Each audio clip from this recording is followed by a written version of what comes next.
Okay, here's just a quick video. This one is a button sling made out of Duraplex. This one is Patient Zero. It's got two buttons. It was just a piece that I had that I was playing with and tried this daisy chain, and it works great. We still use it some. I don't use it for anything but just stuff in the shop. That we discovered very quickly, this was back in late 2012, that a button at both ends was kind of a hassle. So this was also built back then. This was just this is a eye all the way around, and so it's a little fuller, and then brummels all the way down. A button, a big grab tab, and it sets. We use this actually a lot still. It's due for a replacement, but it's not in such bad shape that it's going to get replaced anytime soon. The safety that we have on some of our Gen 2s, this is a Gen 2, this one's made out of 10X TEC. It's been a really good sling. It's probably due for breaking because we have some that we just sometimes take out and just break for the sake of breaking them, just to see. So what would happen is, and the key to this more than a safety is the fact that this is snug and goes through.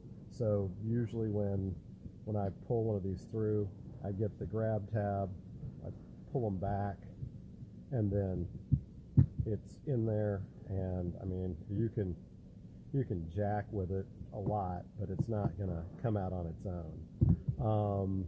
Because we work with carpenters a lot, we put some safeties on some of them.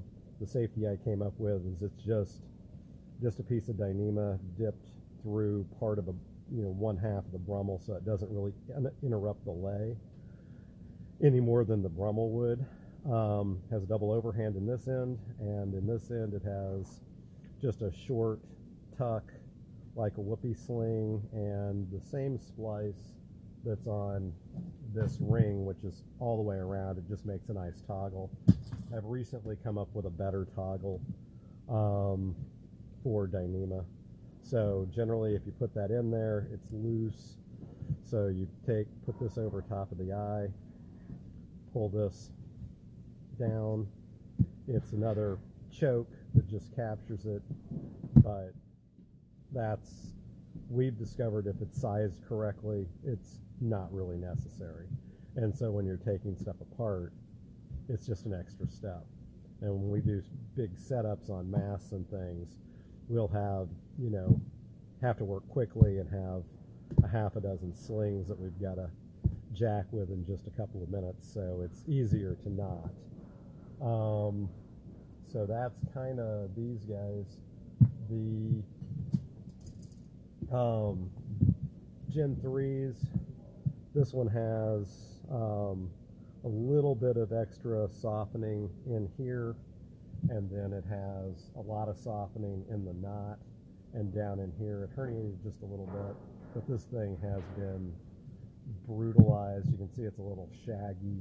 It's kind of coming to the end of its life, but the last one of these that I broke up at New England that was this shaggy, I only had 11% of loss, because you really need to bed, when you're working with the Dyneema, it's new right out of the box after you're done splicing is probably when it's the weakest, because everything hasn't been bedded in. This has been bedded in, and it runs great. We have two of these. I generally make them in identical pairs. Whatever my piece is, I cut it in half, and then I make two identical slings. It's sort of like, you got a kidney on one side and you need a kidney on the other. So, or an arm on one side and an arm on the other. But this, you can see this knot is swollen, and that's because I put material inside it before I tie it. Again, it's got a grab tab, and if it's sized correctly, you're going to push it in there, And you can, I don't know what you're going to do to get that out, but the only way I know that they come out is if you physically take them out. All right, cool. Thanks.